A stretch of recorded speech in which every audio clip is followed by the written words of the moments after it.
बिस्मिल्लाहिर्रहमानिर्रहीम। अस्सलाम वालेकुम। बरसीसा आबिद की दास्तान। कौम बनी इसराइल के दरमियान एक आबिद व ज़ाहिद बरसीसा था। वो साल हर साल से इबादत खुदा में मशगूल रहा।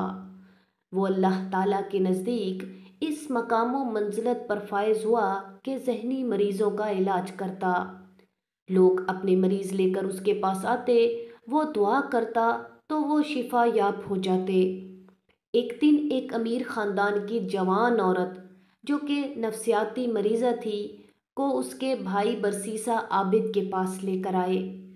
ये तय हुआ कि वो एक मुद्दत तक बरसीसा आबिद के पास रहेगी ताकि शिफा याब हो सके।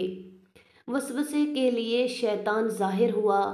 उसने उस औरत को बरसीसा की निगाहों में इस कदर खूबसूरत बना दिया कि वो उस पर फरीफता हो गया। आखिरकार उस औरत के साथ बरसीसा ने नामशरू तल्लुकात पैदा कर लिए। कुछ मुद्दत के बाद वो औरत हामला हो गई। अब बरसीसा ने देखा कि अगर ये औरत यहाँ पर रहेगी तो इसकी आबरू खाक में मिल जाएगी। फिर वो शैतान के चक्कर में फंस गया। उसने औरत को कत्ल किया और बयाबान में दफन कर दिया। शैतान ने ये राज फाश कर दिया। उस औरत के भाई इस इंतहाई अफसोसनाक वाक़े से आगाह हुए तो ये खबर गली कूचों में घूमने लगी। आखिरकार हाकिम शहर तक ये बात पहुंच गई। हाकिम ने इस वाक़े की तहकीक के लिए एक गिरोह मुअय्यन किया। आबिद ने गुनाह का इकरार किया। जब ये गुनाह साबित हो गया तो हाकिम शहर ने बरसीसा को तख्तादार पर लटकाने का हुक्म सादिर कर दिया। हकूमती कारिंदे एक हजूम के हमराह बरसीसा को तख्तादार पर ले आए। जब फांसी का फंदा उसके गले में डाला गया तो शैतान बरसीसा के सामने मुजस्सम हुआ और कहा, ये मैं था कि जिसने तुम्हें इस मरले तक पहुंचाया है। अब मैं तुम्हें बचा भी सकता हूँ। आबिद ने कहा, मैं क्या करूं कि निजात हासिल कर सकूं। शैतान ने कहा, अगर मेरे लिए एक सजदा कर लो तो तुम्हारी निजात के लिए ये काफ़ी है।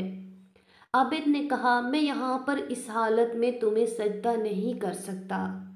शैतान ने कहा, इशारे के ज़रिए सजदा करो। उसने इशारे से शैतान को सजदा किया। उसी वक्त तख्तादार को ठोकर मारी गई तो उसकी रूह कब्ज़ हो गई। वो शख्स कुफ्र की हालत में दुनिया से चला गया। मज़कूरा वाक़या सूरह हश्र की आयत नंबर 16 और 17 में दर्ज है। नाज़रीन, शैतान के एक वसवसे ने अल्लाह ताला के आबिद और ज़ाहिद को बहकाया और उसे इबादत से दूर करके और उसे फांसी के फंदे पर लटका कर कुफ्र की हालत में अल्लाह तक पहुँचाया। अल्लाह ताला मुझे और आपको शैतान के बहकावे से महफूज रखे, आमीन। नाजरीन, मज़ीद इस तरह की वीडियोस को जानने के लिए हमारे चैनल को सब्सक्राइब करें, वीडियो को लाइक करें और कमेंट बॉक्स में हमें अपनी राय से ज़रूर आगाह करें कि आपको हमारी वीडियो कैसी लगी। शुक्रिया।